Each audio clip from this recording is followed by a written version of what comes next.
Gentlemen, or good day, good morning, whatever time it is you're listening to us, thank you. As always, I'm Tim Herb, and this is a special episode of Home Before Dark. This is an extended play for the first time in a few months. It's one that Kevin and I both anticipated for a while, and we're super excited about. Our good friend and also friend of the show contributor JP Dorigo, who we've had on the show plenty of times back when it was called Banter Podcast, and also a few times since we've switched flags to Home Before Dark. JP is very much our comic book expert. I go to him with any sort of knowledge I need when it comes to comic books, recommendations, just discussions, insightful things. And I think that this episode, he brings up a great discussion, one that doesn't just apply to comic books. It's just how the digitization, did I say that right? Digitization of media impacts collectors, physical collectors. So JP obviously is a big comic book collector, and he's also struggling with the digital aspect, but I don't want to take too much away from it. But if you guys are listening to us on iTunes, make sure right now that you go and hit the rate button. Let us know what you think of the show. We'd love to hear from you. Leave a rating, leave a review. We'll give you a shout out on the show. Doing whatever we can to bribe you guys. It really helps us out, get visibility. And also make sure that you guys go check out gethomebeforedark.com. We're starting to add more content to it. We also have a new series for those of you who are MLS fans or Atlanta United fans. You guys go check out. There'll be a link in the show notes. There's a brand new series as to not clog up the feed of the new show or the main show. It'll be down there, Atlanta United FC Weekly. And Kevin and I are going to be recapping and previewing games all over this season, all across the season, whatever your choice of preposition is. Anyway, I'm going to stop rambling. Thank you guys for listening. And without further ado, here's JP Dorigo with an all-new extended play on Home Before Dark.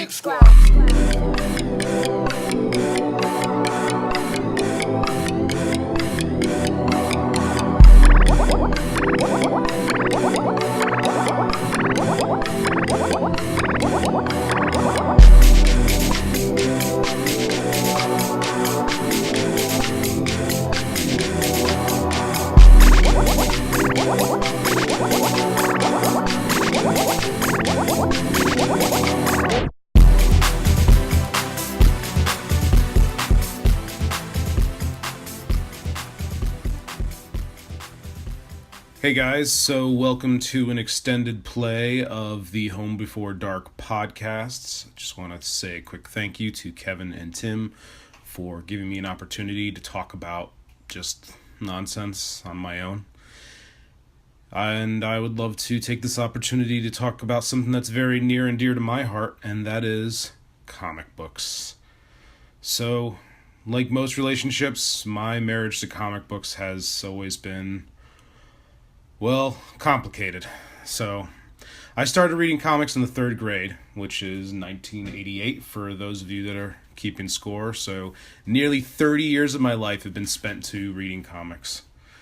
There was a brief time in high school when I stopped reading comics in the late 90s, and that's because things really turned to shit. Companies were more concerned with making crazy variant covers that had die-cut, covers and holograms and just all kinds of crazy gimmicks, glow-in-the-dark stuff. I mean, anything that you can think of that would make it stand out on the shelf and make people buy multiple copies. That's just what happened, and it was disheartening because they were more concerned with selling multiple covers for larger costs and cared less about writing actual good stories.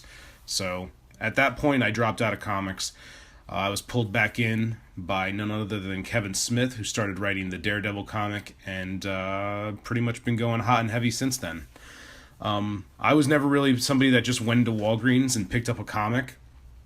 I've always had a comic book shop that I'm loyal to.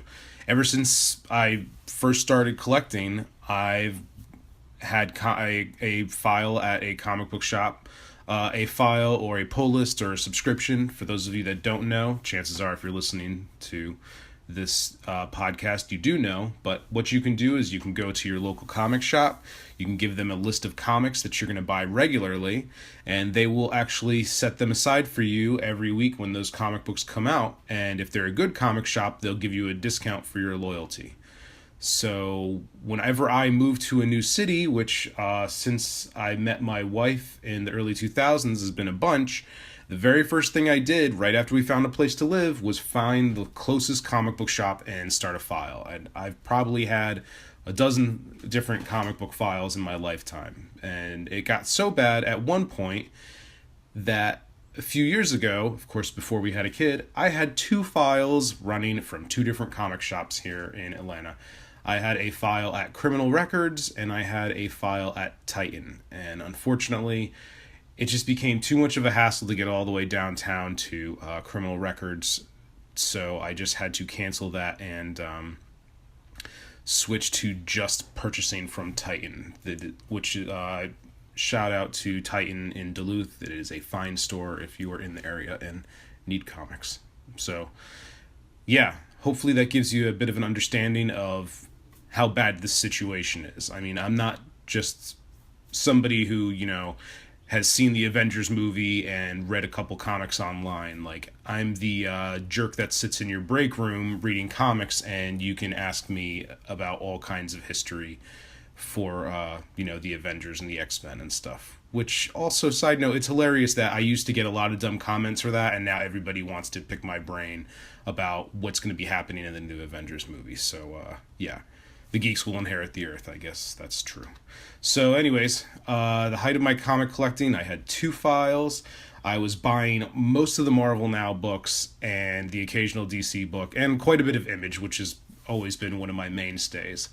But then all of a sudden something happened with Marvel. Marvel was offering free digital comics with the purchase of every comic, which makes perfect sense. That's where the evolution of the medium should have been going. So just like you buy a CD, you get the new CD, you stick it in your computer, you put it in iTunes, and then voila, you get a free digital version of that thing on your phone that you can look at whatever you want. So you buy a new comic book, there's a code in the back, you download the digital copy of the comic book onto your iPad, and there you go.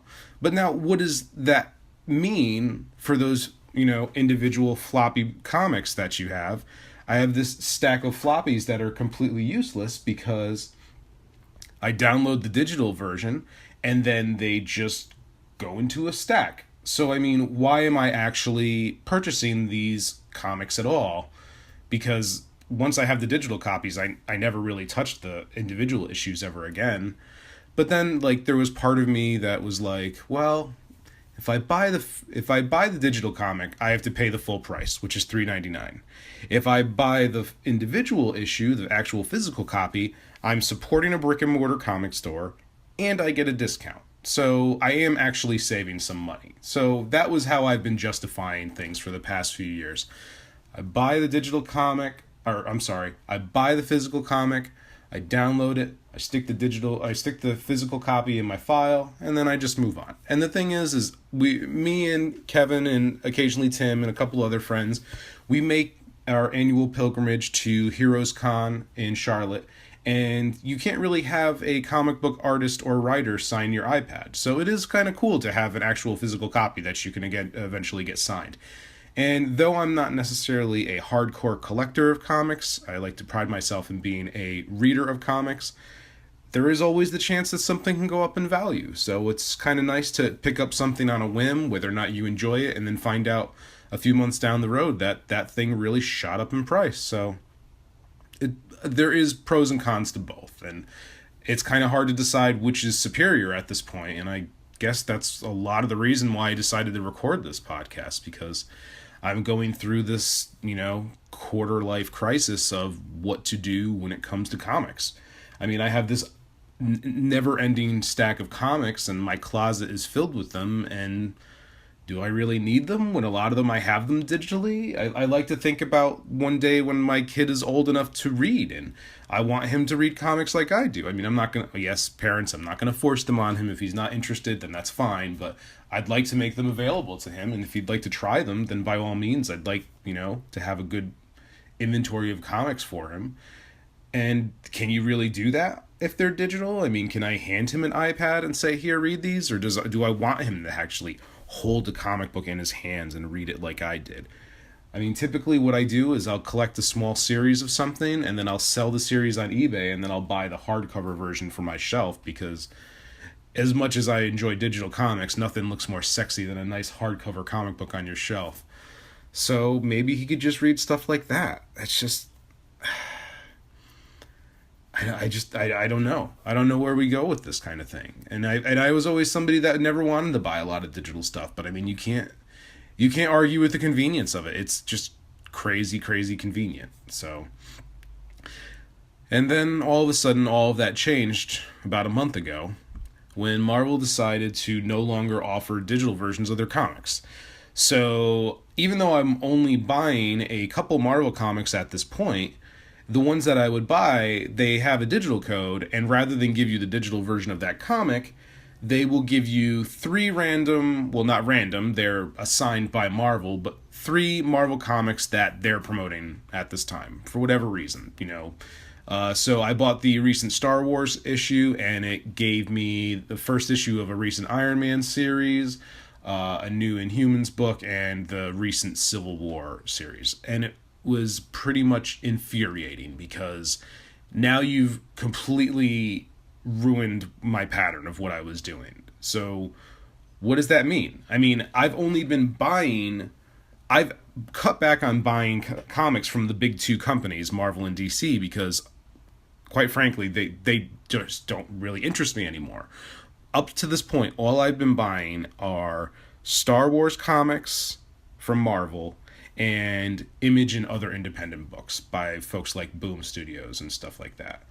So now Marvel has put me in this position where I would be buying physical copies of their books just, I mean, as I was, 10 years ago, to read them and just file them away. I mean, I have a house, but I have a wife and kid, and space is at a premium at this point. And now that I've become accustomed to reading books digitally, it's hard for me to justify buying these books and reading them like I used to when I've fallen in love with the convenience of just reading them on my iPad. So I had to email Titan and tell them to remove Star Wars from my file, which was really crazy. So now there's a handful of books. Star Wars is one of them that I just buy them digitally. I just buy them on Comixology and I just read them when they come out, and I don't have the physical copies anymore.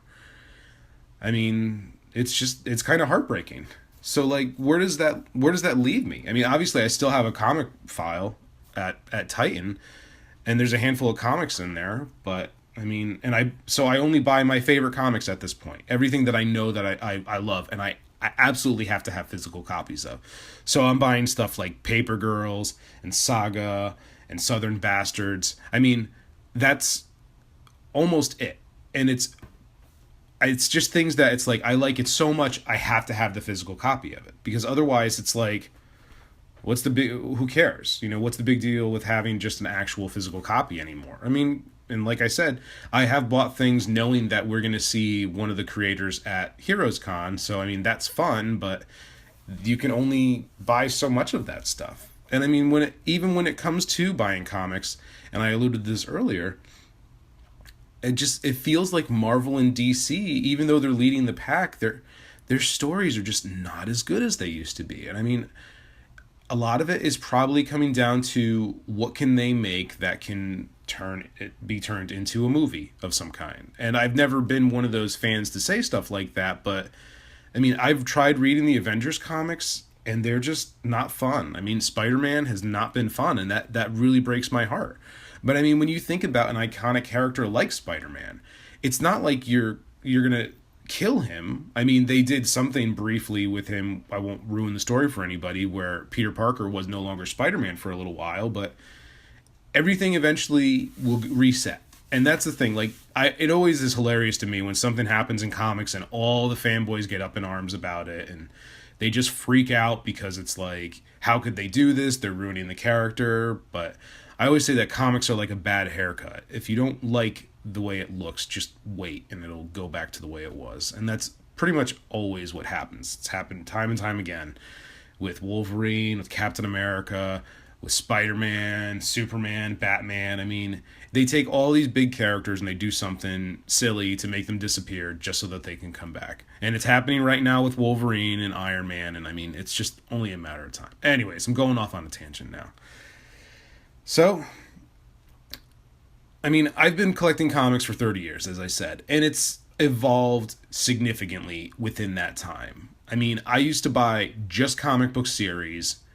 And then just buy the graphic novel afterwards and then sell the comics. And then the issue has now become, do I even buy the single issues? Or do I just wait for the collected book in some cases? I mean, sometimes it's cheaper just to wait. When you're buying a series of comics, a five-issue story arc will be $3.99 and run you $20, or you could just wait and get the graphic novel off of Amazon for $12.99 once it finally comes out.